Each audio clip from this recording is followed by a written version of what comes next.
you'll racket yourself up the hierarchy. If you're in a halfway decent business, you'll ratchet yourself up the hierarchy so fast you can't believe it, because you'll get a reputation as the person who can solve the problem. So, and you can actually play with this in your marriage, because one of the things that you can do, for example, is, well, let's say you say something that irritated your wife. Okay. And then you can say, okay, she'll say, well, yeah, that really bothered me. It's like, okay. It's an open question. Why? Maybe she's too goddamn sensitive, and maybe you're too much of a son of a bitch. It's like, who knows, right? But you can ask her, okay, if I had said what you wanted me to say in that situation, what would have I said? Now, that's a hard question. She has to think about that. It's like, well, what would have worked? And then she'll say, well, maybe you could have said this. And then you can say, okay, let me say it. Now, then she has, but it's sort of like, let me say it. It'll be sort of fake. It'll be a first pass approximation.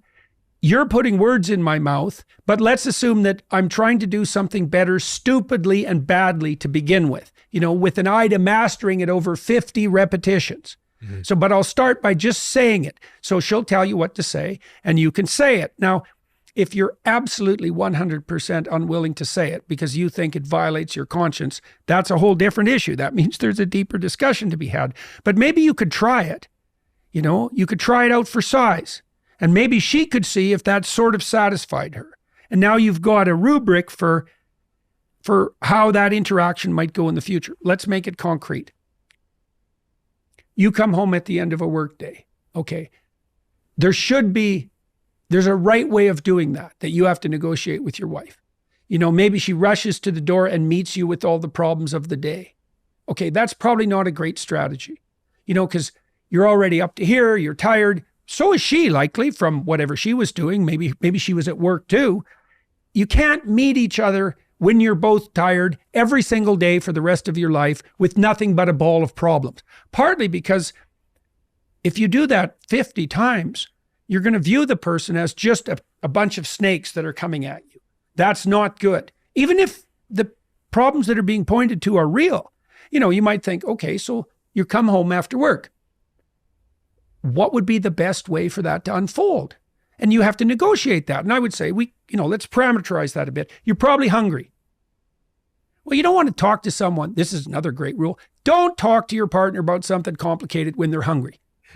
It's not going to work. So maybe you come home, you have something to eat, you kick off your shoes, maybe you take 10 minutes for yourself, and then you can talk. But you want to get that right. Or maybe you come home, you meet each other at the door, she gives you a hug, you have something to eat, you relax for a minute, maybe you have a shower, but then you've already negotiated about when you're going to have a conversation, and you're going to be prepared for it. Now, people do this in the business.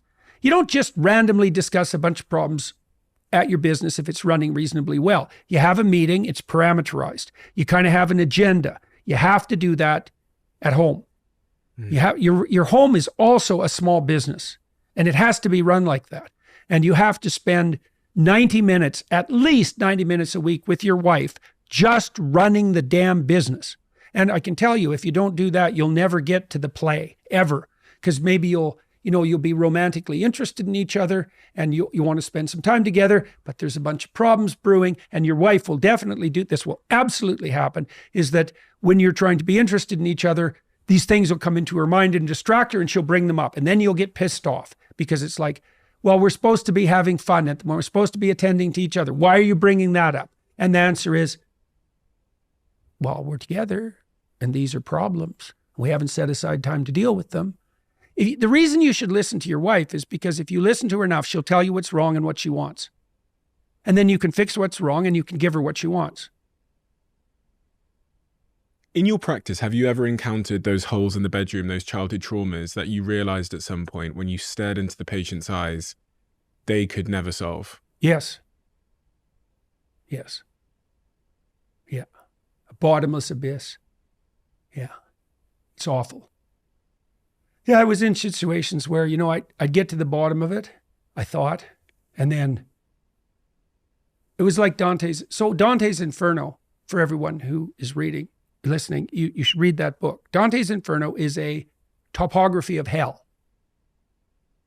So underneath every problem is layers of problems, right? Right to the bottom. for Dante, the worst problem was betrayal. Right. And the reason betrayal is the worst problem is, like, if you and I want to have a relationship, we have to trust each other.